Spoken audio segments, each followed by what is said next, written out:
ظاهر الإثم وباطنه صدق الله العظيم. محترم حضرات، میرا حضرات کے سامنے قرآن کریم کا ایک ٹکڑا سا تلاوت کی،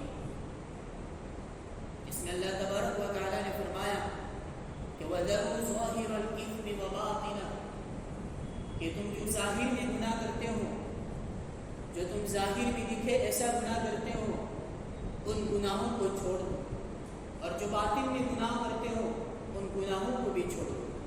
اللہ کیا فرما رہے ہیں؟ وَذَرُوا ظَاهِرَ الْإِثْمِ وَبَاطِنَهُ، کہ تم جو ظاہر میں گناہ کرتے ہو اور جو چھپکے سے گناہ کرتے ہو ان تمام گناہوں کو چھوڑ دو. گناہ کہتے ہیں کتاب و سنت کے خلاف زندگی گزارنا، کوئی کام کرنا تو سنت کے خلاف کام کرنا، اور اللہ کے حکم کو توڑ کر کام کرنا، اور آپ صلی اللہ علیہ وسلم کی مبارک سنت کو چھوڑنا، اس کو گناہ کہتے ہیں. ہمیں اس بات کا حکم دیا گیا اس آیت کے اندر کہ تم ظاہری اور باطنی ہر گناہوں کو چھوڑ دو. ایک گناہ ایک کینسر کی طرح ہے کہ کسی انسان کے جسم کے اندر جس حصے پر کینسر ہوا ہے، اگر انسان نے ڈاکٹر نے اس کو کہہ دیا کہ اس کو کٹوانا پڑے گا تو اس کو کٹوانا ہی پڑے گا. اگر انسان اس حصے کو نہیں کٹائے گا تو آہستہ آہستہ وہ کینسر بڑھتا جائے گا، اور بڑھتے بڑھتے اتنا بڑھ جائے گا کہ اس کے لیے موت کا سبب بن جائے گا، اس کے لیے موت کا سبب بن جائے گا. یہی حال ہمارا گناہوں کا ہے کہ جب انسان گناہوں کو نہیں چھوڑے گا، گناہ کرتا رہے گا، تو آہستہ آہستہ ایسے گناہوں کی عادت پڑ جائے گی کہ انسان کے لیے روحانی سبب موت کا سبب بن جائے گا. اس کا دل مر جائے گا، نہ اس کی عبادتوں کے اندر مزہ آئے گا، نہ قرآن کی تلاوت میں مزہ آئے گا، نہ اللہ کی ذکر کرنے میں اس کو مزہ آئے گا. کئی اللہ کی کسی بھی عبادت کے اندر اس کو مزہ نہیں آئے گا، کہ اس کی روحانی مر گئی ہے، اس کی روحانی مر گئی ہے، اس لیے اس کی عبادتوں کے اندر مزہ نہیں آ رہا، اس کو عبادتوں کے اندر مزہ نہیں آ رہا. ابتدائی کے اندر گناہوں کا چھوڑنا بہت آسان ہے. یہ ایسا ہے کہ جیسے ایک دھاگا ہوتا ہے جو کچا، اس کو تو چھوٹے بچوں کو دیں گے تو بھی توڑ دے گا، لیکن انسان گناہ کرتے کرتے اتنے گناہ کر دیتے ہیں کہ آہستہ آہستہ ایسا وقت آتا ہے کہ مثال کے طور پر یہ جو جہاز ہے، یہ جہاز کی لنگر جب اس کو پکڑ دیتی ہے تو یہ جہاز بھی اپنی جگہ سے ہٹ نہیں سکتا ہے، یہ جہاز بھی اپنی جگہ سے ہٹ نہیں سکتا ہے. اسی طریقے سے انسان اگر گناہ کے اندر مغلوب رہا، گناہ کرتا ہی رہا، گناہ کو اس نہیں چھوڑا، تو ایک دن ایسا آتا ہے کہ ایسا گناہ کے اندر ملوث ہو جاتا ہے کہ گناہ چھوڑنا چاہے تب بھی نہیں چھوڑ سکتا. گناہ چھوڑنا چاہتا ہے لیکن گناہ چھوڑ نہیں سکتا ہے، اس کی عادت ایسی بن چکی ہے. اس لیے اللہ پاک فرما رہا ہے کہ تم ظاہری اور ہر باطنی گناہوں کو چھوڑو. حضرت عبداللہ بن قیم رحمۃ اللہ علیہ نے ایک عجیب نکتہ بیان کیا ہے، کتابوں کے اندر لکھا ہے، ایک عجیب نکتہ لکھا ہے کہ میرے انسانوں تم یہ مت سمجھو کہ یہ تو چھوٹا گناہ ہے، کیا فرق پڑے گا، یہ تو بڑا گناہ ہے، کیا فرق پڑے گا. چھوٹے بڑے گناہوں کی طرف مت دیکھو، بلکہ اس ذات کی طرف دیکھو، بلکہ اس ذات کی عظمت کی طرف دیکھو کہ تو کس کی نافرمانی کر رہا. تو گناہ کی طرف مت دیکھ کہ تو گناہ چھوٹا ہے کہ بڑا ہے، بلکہ اس ذات عظمت کی طرف دیکھ کہ تو کس کی نافرمانی کر رہا ہے، جس نے تجھے ایک منی کے قطرے سے ایک انسان کی خوبصورت شکل کے اندر پیدا کیا اور اسی کی تو نافرمانی کر رہا ہے، اسی کی تو نافرمانی کر کے زندگی گزار رہا ہے. انسان گناہ کرتے ہوتے یوں سمجھتا ہے کہ مجھے کوئی نہیں دیکھ رہا ہے، میرے ساتھ کوئی نہیں ہے، میں ہوں، میں اکیلا ہی ہوں. لیکن نہیں میرے بھائی ہو، ہم اکیلے ہیں، ہمارے ساتھ اللہ ہے. وَهُوَ مَعَكُمْ أَيْنَمَا كُنتُمْ، تم جہاں بھی ہوں گے وہاں تمہارے ساتھ اللہ ہے، وہاں تمہارے ساتھ اللہ ہے. تم گھر کے دروازوں کو بند کر دو گے، دکان کے دروازوں کو بند کر دو گے، چلتے روڈ کے موبائل کو گندی چیزیں دیکھو گے، فلمیں دیکھو گے، گانا سنو گے، گانے کی آواز لگاؤ گے، کانوں کے ہیڈ فون لگا کر گانے سنتے رہو گے، لیکن یہ سمجھتے ہو کہ کوئی سنتا نہیں ہے، کوئی مجھے نہیں دیکھ رہا ہے، لیکن اللہ ہر وقت موجود ہے. إِنَّهُ عَلِيمٌ بِذَاتِ الصُّدُورِ، اللہ تمہارے دل کو بیدوں کو بھی جانتا ہے کہ تمہارے دل کے اندر کون سی کھچڑی پک رہی ہے، کہ تم دل کے اندر کیا پکا رہے ہو. اللہ ہر ایک دلوں کو بیدوں کو جاننے والا ہے. اور تم ایسے حال میں یہ سوچ رہے ہو کہ اللہ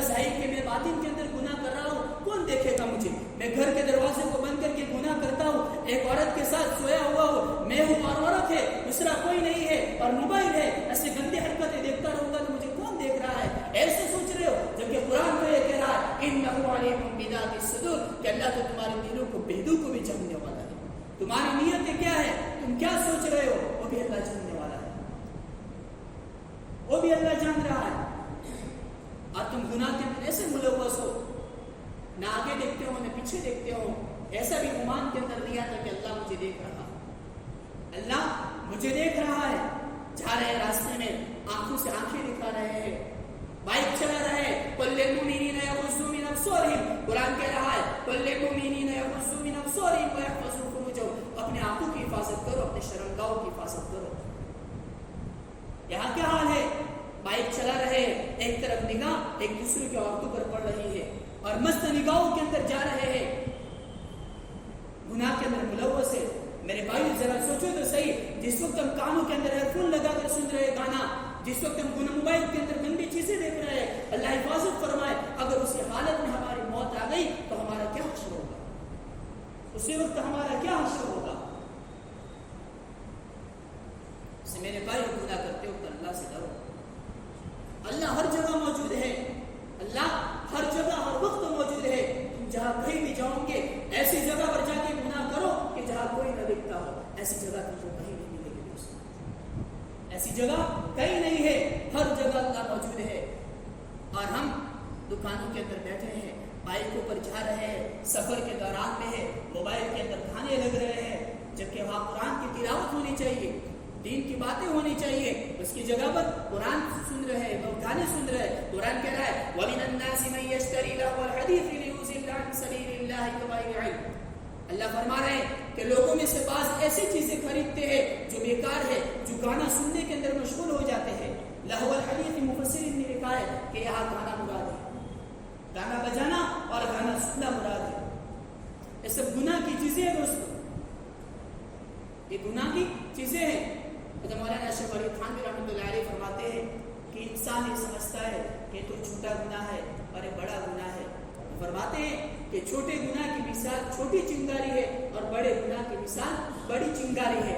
تو کیا کوئی انسان ہے کہ چھوٹی چنگاری کو چھوٹی صندوق کے اندر رکھ دے، ایک پیٹی کے اندر رکھ دے اور یہ سوچے کہ تو چھوٹی چنگاری کیا ہونے والا ہے، اور یہ سوچے کہ تو چھوٹی چنگاری ہے اس سے کیا ہونے والا ہے؟ کوئی ہے؟ کوئی ایسا نہیں کرے گا کہ اس کو پتا ہے کہ چھوٹی چنگاری بڑی آگ بن جائے گی۔ اس طریقے سے انسان ایک چھوٹا سا گناہ کرے گا، ایسے گناہ کرتے کرتے عادت پڑ جائے گی، اس کو بڑا گناہ کرنا بھی آسان ہو جائے گا۔ سب کے سامنے گناہ کرنا اس کے لیے آسان ہو جائے گا، سب کے سامنے عورتوں کے ساتھ مل جل کر رہنا اس کے لیے آسان ہو جائے گا۔ یہی ہمارا حال ہے دوستو، آج ہمارا یہی حال ہے۔ آج ہم کو گناہ کرتے ہمارے دلوں پر کوئی افسوس نہیں ہے، کوئی ندامت نہیں ہوتی ہے، کوئی بے چینی دلوں کے اندر نہیں آتی ہے۔ حضرت صالحہ بن عبد الرحمن ایک جوان صحابی ہے، ایک مرتبہ سفر میں جا رہے تھے اور راستے میں جاتے وقت سامنے ایک عورت، ایک مکان تھا اور مکان میں سے ایک عورت باتھ روم میں سے نہا کر باہر آئی اور تولیے سے اپنے بال صاف کر رہی تھی، اور یہاں صحابی کی نظر اس عورت کے بال پر پڑ گئی۔ صالحہ بن عبد الرحمن کی نظر اس عورت کے بال پر پڑ گئی تو افسوس کرنے لگے، ان کا دل بے چین ہو گیا اور اللہ سے دعا کرنے لگے، جبکہ انہوں نے نظر نہیں ڈالی تھی، تب بھی بے چین ہو گئے۔ اور آج ہمارا حال کیا ہے؟ ہر وقت موبائلوں کے اندر تصویریں دیکھتے رہیں گے اور دلوں کے اندر بٹھاتے رہیں گے، گاڑیاں چلاتے رہیں گے، تصویروں کو دیکھتے جائیں گے، لیکن دلوں کے اندر کوئی بے چینی نہیں، بس مزہ لیتے رہیں گے۔ دکان پہ کام چل رہے، عورتیں آتی ہے، دیکھتے رہتے ہیں، کام کرتے رہتے ہیں۔ ارے میرے بھائیو، اس وقت اللہ کا خوف کرو، اس وقت اللہ کا عذاب آ گیا تو ہمارا کیا حشر ہوگا؟ اس وقت ایکسیڈنٹ ہو گیا تو ہمارا کیا حشر ہوگا؟ اس وقت موبائل گندی چیزیں دیکھتے وقت ہماری موت ہو گئی تو کل قیامت کے دن اللہ کے سامنے کیا جواب دیں گے دوستوں؟ یا صحابی ایک بال پر نگاہ پڑ گئی ہے اور افسوس کر رہے، بے چینی دل کے اندر طاری ہو گئی اور جنگل پہ چلے گئے۔ کہاں جا رہے تھے؟ اللہ کے نبی سے ملاقات کے لیے جا رہے تھے مسجد نبوی میں، لیکن وہاں انہوں نے رخ بدل دیا اور جنگل کی طرف چلے گئے اور وہاں جا کر اللہ سے دعا کرنے لگے کہ اللہ اس ثعلبہ سے ایک گناہ ہو گیا، کیا کہا؟ ایک گناہ ہو گیا، تو زمین کو پھاڑ دے اور مجھے زمین کے اندر دسا دے، کیونکہ میں نبی کا مجھے چہرہ دکھانے کے قابل نہیں رہا، اس لیے تو مجھے زمین کے اندر دسا دے۔ اور یہاں مسجد نبی کے اندر اللہ کے نبی نے اعلان کیا کہ صحابی آ گئے، کہا کہ آ گئے، تو کہا کہ ثعلبہ بن عبد الرحمن کہاں ہے؟ تو کسی ساتھی نے کہا کہ اللہ کے نبی وہ تو 3-4 دن سے سفر پر گئے ہیں، ابھی تک واپس نہیں آئے ہیں، ابھی تک واپس نہیں آئے ہیں۔ تو اللہ کے نبی نے کہا کہ جاؤ دیکھو کیا حال ہے، کہ کسی نے دشمن کا معاملہ تھا تو کیا کسی نے حملہ تو نہیں کر دیا؟ تو حضرت علی رضی اللہ تعالیٰ عنہ اور حضرت عمر رضی اللہ تعالیٰ عنہ کو اللہ کے نبی نے بھیجا کہ جاؤ تم دونوں دیکھ کے آؤ۔ یہاں حضرت علی رضی اللہ تعالیٰ عنہ حضرت عمر دونوں چلے راستے میں، جاتے جاتے ایک شخص سے ملا اور اس شخص سے پوچھا یا کوئی ساتھی آیا تھا؟ تو اس شخص کہہ رہا ہے کہ میں نے کسی کو یا تو دیکھا نہیں ہے، لیکن جب رات کا سناٹا ہو جاتا ہے اس وقت یہاں سے رونے کی آواز آتی ہے اور کون روتا ہے پتہ نہیں ہے۔ تو جب رات کا وقت ہوا حضرت علی رضی اللہ تعالیٰ عنہ حضرت عمر دونوں وہاں پر تھے اور انہوں نے رونے کی آواز سنی تو کہا کہ ہاں رونے کی آواز آتی ہے، اور انہوں نے تھوڑی دیر کے بعد انہوں نے حضرت ثعلبہ بن عبد الرحمن کی آواز پہچان لی اور کہا کہ یہ تو حضرت ثعلبہ ہیں۔ کیا کہا؟ یہ تو حضرت ثعلبہ ہیں اور رو رہے ہیں، اور ان کے بعد جا کر کہا کہ ثعلبہ بن عبد الرحمن، تو ثعلبہ نے کہا کہ تم کون ہو؟ کہا کہ ہم علی ہے اور حضرت عمر رضی اللہ تعالیٰ عنہ ہے۔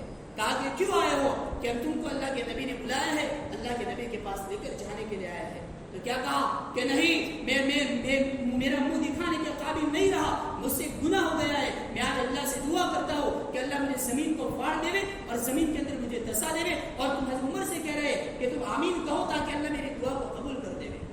حضرت عمر کہہ رہے کہ نہیں، چلو اللہ کے نبی تم کو بلا رہے ہیں مسجد نبوی میں۔ کہا کہ تمہارا نام لے کر پکارا گیا ہے۔ تو جب ثعلبہ نے کہا کیا میرا نام لے کر پکارا تھا؟ تو کہاں کہ آپ کا نام لے کر بلایا ہے؟ تو جب ثعلبہ نے کہا کہ میں آؤں تو صحیح، لیکن ایک شرط پر آؤں گا۔ یہاں پر بھی شرط لگا رہے، ایک شرط پر آؤں گا۔ صحابی نے پوچھا کہ کون سی شرط ہے؟ تو حضرت ثعلبہ نے کہا کہ شرط یہ ہے کہ ہم وہاں پر ایسے وقت پر پہنچیں گے کہ جب کہ اللہ کے نبی نماز پڑھا رہے ہو اور میں پیچھے چلا جاؤں، تاکہ اللہ کے نبی کا منہ نہ دیکھ سکوں، اور اللہ کے نبی جب قرآن کی تلاوت کر دے ہوئے، جب نماز کے اندر مشغول ہو جائے، قرآن کی تلاوت شروع کر دے ہوئے، اور تو قرآن کی برکت کی وجہ سے ہو سکتا ہے کہ اللہ مجھے معاف کر دے۔ حضرت عمر نے کہا کہ ٹھیک ہے، اور ان کو لے کر ایسے وقت پر مسجد نبوی میں پہنچے، اور یہاں پر اللہ کے نبی نے اللہ اکبر کے کر ہاتھ باندھا اور تلاوت شروع کر دی، اور حضرت عمر اور حضرت علی نماز میں مشغول ہو گئے، اور پیچھے حضرت ثعلبہ بھی نماز کے اندر مشغول ہو گئے۔ یا اللہ کے نبی نے جیسے قرآن کی تلاوت شروع کر دی کہ آپ پیچھے حضرت ثعلبہ رضی اللہ تعالیٰ عنہ وہاں بے ہوش ہو گئے، نماز کے دوران بے ہوش ہو گئے۔